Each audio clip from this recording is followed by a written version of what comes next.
स्पष्ट खबर न्यूज 24 ओडिशा को स्वागत। मु Rajendra Kumar Mishra. Channel T like एवं सब्सक्राइब करंतु। देखंतु वर्तमान रो संपूर्ण खबर।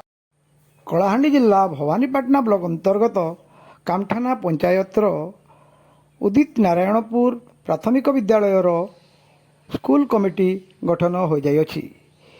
एही अवसर में एक बैठक अनुष्ठित होइतिला। बैठक में सभापतित्व करथिले स्कूल प्रधान शिक्षयित्री श्रीमती सविता मिश्र।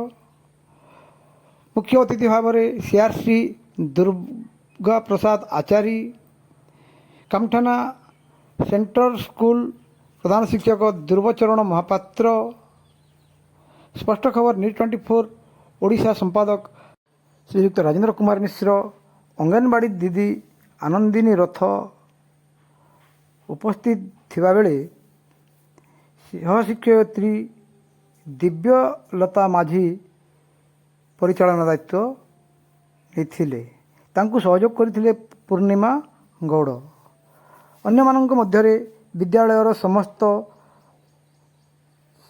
अभिभावक माने उपस्थित रही, ग्रामवासी माने एवं वार्ड सभ्य समस्त उपस्थित रही